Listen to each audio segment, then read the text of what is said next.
Kobo na ngasi na omiki zeula. Nabandi na camping di maudiseti. Oligo témoigner ta basane ni bona. Papa na onta tola onza basali bi oyo continue kusala. Ele bila maele na ngai do ele quand même âge na ngai. Peut-être que na ya mema na bandolo banobi nzamba lokamba mona ngate azanga padi logo ya pona asalela. Kosoki pona ngai nzamba mona ngate. Koma ko bando ya ka bele so ko mina na bi ngai pe nzamba lokamba mona ngate. Mais eo sala que nzamba lokamba pe amolinga. Alléluia. Na zalaki obela maladie estomac na sali na au moins 5 ans. Personne n'a continué qui n'a eu 6 ans. Maladie d'estomac est dérangeante tellement et comme ça là avant même la paralysie. Et comme tu n'entends pas pour la salle 2 semaines à la fin. On a quand vous l'avez dit pour caler, moi on a bougé ça que tu as comme na la ka ba la musa ka na bouger ko ba bouger nga. Et pendant nga muke na ba no ki pasi a na pasa jila pesa na ki sa bonne ko na nga ba bonne ko na nga ba bonne mais estomac ko connecté yo bloqué kan ko ouais ça nga paralysie 2 semaines à sala non. Tango yo sala bon temps na yo ki moi bien na yo ke na hôpital ya papa ko dina dulandira traitement. Ah bon papa zamuka. Tango ko bino meza na kutani na docteur wa badolandira ngai. Tango kutani na ye yuko na molinga yo yuni na mobela bela bozala maladie. Mais na bi ah papa na za bien de nini na bantu eskenga bi de estomac zo sala nga bien de na ko kate. Na bantu ko expliquer na eskenga na oyoka.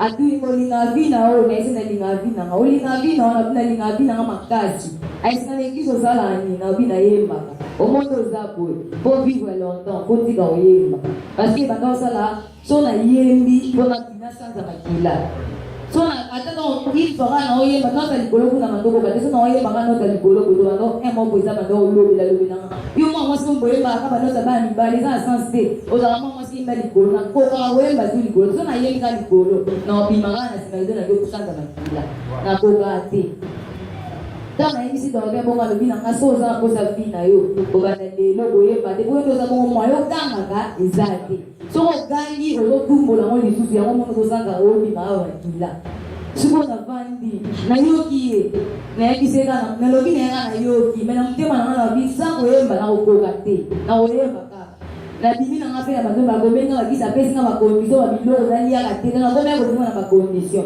munene kutu na ya kate atana liende ni apeti pe za kate ko kilisa ngaba même na apeti non pas application pour nous matesu ba pilipili ba loso bilo ke bele ba mbito ba bilo ke bele na yate ba pelisa na yangote na bona unga kana bakondiso na zo konda kaka na zo konda donc si to kufeli après enterrement souci et tout na komi pena na ondela ina kufa bando pesa kama conseil uzo konda kwa point nini anasema mtema ya monde sina banda kuexpliquer badukana nga mais on expliquer ni to kupela kanga yanga ba okuta na papa na yaka te mais na ba ri ba na isa papa na opela ba pesa kama conseil ba kama nga yuzo pela nga zara ba tamsika na opo telefona ba zo pika e bongo yento zana nga neze ka papa na oya na kinda ngati kile pe na ko ko kinde.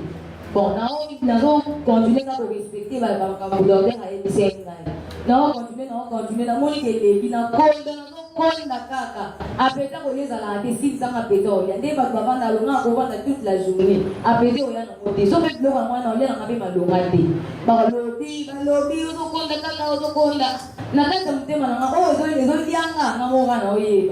Jumtu na le na ebisinda meseke pe anda momona ngati ba bina bazo ya o témoigner. Bazo pika. Kwa ninga na wo pika te. Siko na lo bazo na mama mwana ya ngona lembi. Na lo bena lo bana mudu te na ki ba bate. So zanda me so mo e ba afusa de la ngati. Na ke ba mutaza be la ngati ka yo mondo sa. Na banda ki na nga bongo e o sala que tango 2018 ici to ko 10 janvier papa yo lo bagé pa pour nous à l'église. Oui, Salamaka le 14 janvier. Le 14 janvier. Jour en cours na ke na bande na bi ana ko ko na ko ba do te. Na yo ka ma bien na ko na na ke na esprit mo e ko ite ko ke ne te ngata. Na ya na ye be kit na ko ti be prière. Papa wanzolo ba na te ya lo bi na ko na ko le lo ko a pesa ba condition. Natali kasi na ona biba confiance au papa lo banga. Na zaka wana te na hali kama ba na problème te donc nazo toujours melango. Pe na zazo ki te zo na binde na o melango. Saint.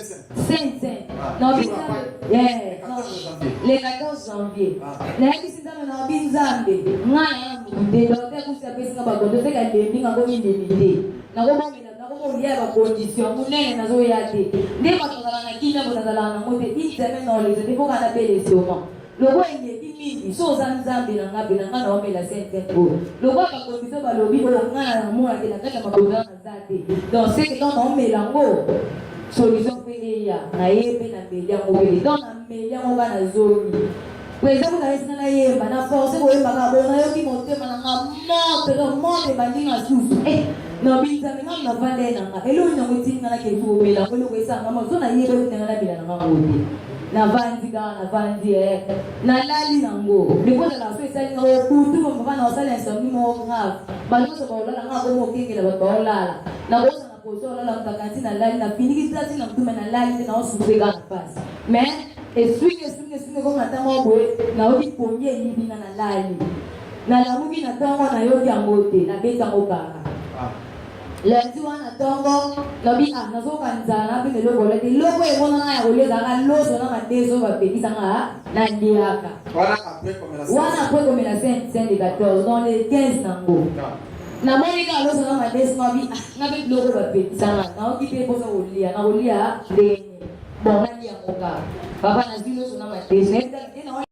tina suka esili nyonso na meli mai nila kaona meli mai belete na meli na mai normal na vandi na zele somesa na isali masi na lali na vite ko se na moite na budu e ngate te se na budu isala na zeli ya na budu ma bena dozi na lali ne ya go elete na lali pongi moko na lala na dege mo dona na lala pongo te na lali pongo la na sala une personne na lali muso a coucher le ko na la mais na zale so njuana na lala papa banda do na bebe na ngawa même bon na yo kati ba kuje ba yu la ndi mo sala la boite na yo kati lo moti na bi no sandeni na vandi na maga na yango na continue na yo ko assemblée semaine ngoka balamba yo ko bi na me ko dia mi final douleur esa te ite même de mando ki de plein na ki lo te na lie pilipili na lie ngo penza na lie la sili na meli ma elote na lie pilipili elote na yo lia sulo so na mboendi na lamba edi na lie ngo tu elote na lie ba pondo so ba pesnio so na ba na sa na express na lie ka bo ba pedi saka na bando lie ngo papa na lie petit elo na lia elo ko ya tie lobigo bebe na ngalo kwa na lobigo seke Nzambe kwa sala ezali pe jour ya sala ki so yebisa ba nyonso du oyo ki bazana maladi to bakel ata ko maladi tata problème nyonso oyo zana ngo benga na 089 91 91 055 089 oya ba papa yemo oyi ba ya mbele téléphone te aya yemo ko so ya mbele zo wa obega ya mbele pesa zo kipe oye na église to za na yolo na beni ko 65 66 oye okuta na nzamba lotama nzamba mema ala bena nzamba servant situation Samba papa yo, o fille de Soumina, la corona Amen.